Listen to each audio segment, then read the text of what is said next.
Charlie Carroll. I guess in addition to being chairman of the board, he's the research and development VP for Cray's storage and data management business unit. He and his team are responsible for developing, delivering storage and Lustre products to retain and manage data in the most demanding environments, like ours. Charlie's been with Cray for more than 11 years, managing its OS development group for most of that time. He's worked with Lustre since 2005. Oh, I'm sorry, you're the interim chairman. No, I'd like you to be the chairman because you're doing such a great job, but you know. Let's see. Hugo, did you move? Oh, right on. I don't have a bio for Hugo, but what I can say is that he's a wonderful guy and a fair businessman. I don't mean fair in terms of quality. I mean, you know, he's.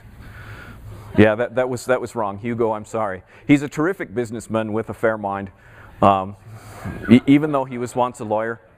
I love Hugo. He's a wonderful person, and I'm really looking forward to what he has to say. Unlike Charlie, who, you know, I've heard what he has to say. But you haven't, and it's awesome. Ladies and gentlemen, Charlie Carroll. I love you. So let me add my welcome to Denver as well. I don't know what this says about Steve and me, but when I think of Denver, I think of skiing, hiking in the mountains, and Steve thinks of weed. But be that as it may, it's good to be here, and it's good to have all of you here. I do want to tack on one thing to what Steve said too in terms of thank yous. So Steve thanked our sponsors, the program committee. I'd like to thank Steve personally. So he is chair of the program committee. I have seen up close and personal what a thankless job this can be sometimes. I mean, basically your job is to say yes and no to people. So if you say, yes, I'm going to take your paper, that's a great idea, we'd love to hear about it, that's a very easy message to deliver. But he also has to say, no, we're not going to take your paper, this needs to be changed. It's a tough and thankless job. And so personally, I want to thank you, Steve, and I hope everybody will join me in thanking Steve for making this happen. Okay, let's talk a little bit about Lustre. Let's start by looking backward. My personal involvement goes back, Steve told me, to 2005. Cray sold the system to Sandia, Redstorm, that featured Lustre as its file system. That's where I first personally came into contact with Lustre. I think many of you actually go back further than that, so I'm not going to try and do sort of a complete history, but I will say over the last 10 years as I've watched Lustre, it has had a number of successes. It's gotten much more feature complete. So Steve mentioned distributed namespace. That's a feature that was a long time coming and is now finally reality. That's very satisfying. HSM, you know, there's this sort of big long list of all of these technical things that have changed and improved in Lustre over the last 10, 12 years.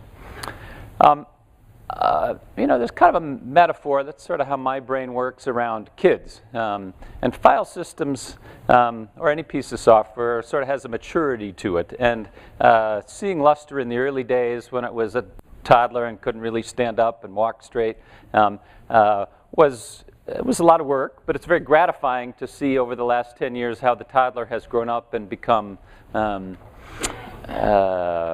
kind of a young adult, perhaps, is the right way to put it. So there has been a lot of hard work that's gone into that, and I think that's something to look back and feel good about.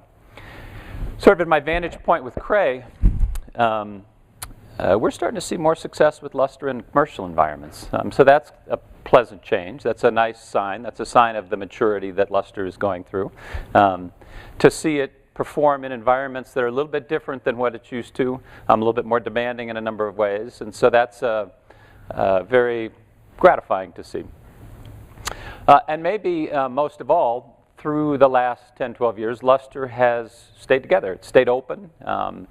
There's generally one main line of development, and that's not, you know, Steve alluded to this as well. You can find lots of abandoned projects, open source projects out there in the world, and so having kept it together for 10, 12 years, I think that's quite an accomplishment. So, as I said, I'm not the guy that can do the history of Lustre very well, but just from my own personal experience, looking back over the last decade, there's a lot to be happy about. There's a lot to be proud of. So looking ahead, there are clearly challenges ahead of Lustre. I'll kind of divide them into three categories. So I would say Lustre has technical challenges. And that's actually the one that I feel most comfortable with. I mean, they're the best Lustre minds in the world right here in this room. It's a pretty impressive crowd. And I think as we start to think about how to get to Exascale, or what to do about big data, or changes to the data layout, or how to improve testing, or how to make the code base stronger, what to do about, where does ZFS fit in, or ButterFS, where do they fit into this picture? There are lots of clearly technical challenges ahead of us, and as I say, I think we're in pretty good shape to deal with that. There are a set of challenges around competition. So there are, again, Steve alluded to this, there are proprietary file systems out there. I'm thinking of one in particular. Comes from a three-letter company. It's a strong competitor. It has lots of features that Lustre doesn't have. It has a high level of maturity. It has lots of resources behind it. And so I think we need to think about how we can organize ourselves to meet that competition. Again, I don't know what you see in your life, but sort of from my point of view, seeing the business side of what happens at Cray, that's a pretty real factor in how Lustre is going to do over the next decade, is how it can stack up against the competition. We have customers or potential customers doing this kind of side-by-side comparison all the time. What we need to do, we, the Lustre community, need to help them, in Steve's words, choose Lustre. And that kind of leads to what I see as the third challenge ahead of us, and that is organizing the community to bring the resources to bear to be able to meet some of these challenges. The community is, it's kind of a funny concept if you think about it. It's a very disparate group of people and organizations. So in the Lustre community, we have vendor organizations like Cray, like some of the sponsors, Intel, Seagate, DDN. We have educational institutions, so Steve from IU. We have the big national labs that are well represented here. We have smaller commercial organizations. We have, wherever Hugo went, we have our friends over in Europe. So it's a wide and disparate group, and everybody's kind of got their own way of looking at the world. As a vendor, we need to be concerned about figuring out how to make money. That's what we do, and that's, there are things we're going to do with Lustre that aren't necessarily immediately in our own self-interest, but the long run is Cray's only going to stay in business if Cray makes money. Each one of the organizations that I listed, everybody's kind of got a different way of looking at the world, and we need to bring all that together in a way that lets us raise our game. That's kind of how I'm thinking of it, that as a community we need to raise our game, that what we're doing today may not be good enough tomorrow in the face of the competition and face of some of the challenges out ahead of us. And so we need to figure out how to work within the context of the individual interests of our own organizations, but do it in a way that advances the cause of Lustre.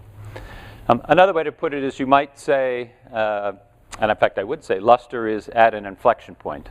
So sometimes these things get into a vicious cycle. So it could be that Lustre gets fewer resources, which leads to fewer features, which leads to less competitive in the marketplace, which leads to less acceptance, which leads to fewer resources, and you can kind of get in this vicious cycle. And I think I very much don't want that to happen. We need to get us on a virtuous circle where we're going in the other direction. So where there are more resources available, there are more features, it becomes a more competitive product in the marketplace, which attracts more people, which builds the community, which gets more resources going. And I think that's the main challenge ahead of us, is how to get on that right side of this inflection point so that as we move ahead, we can make Lustre successful. So there are three things that I want you guys to do. One is tomorrow at 5 p.m., there's an OpenSFS board meeting. So I encourage you to think about how as a community we can organize ourselves to meet some of these challenges ahead of us, and then come to the board meeting and talk to the board about what you see, bring your perspective, help us understand how we can organize the community to be successful. The second thing I'd like you to do is go back to your home organizations and help them understand how Lustre fits into the world, why Lustre is important to your individual organization.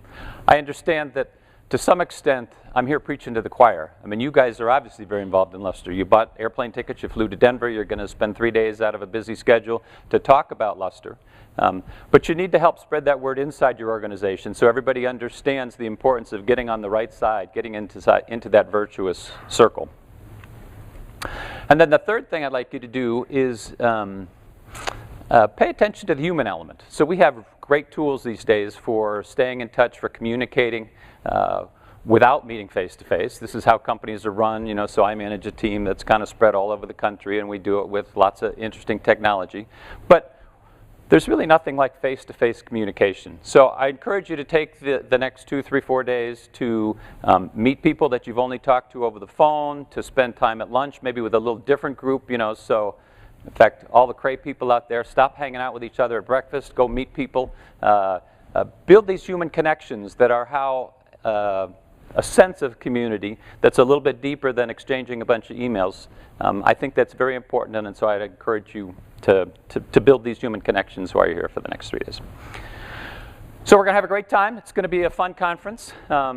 Let's go make Lustre successful. Thanks.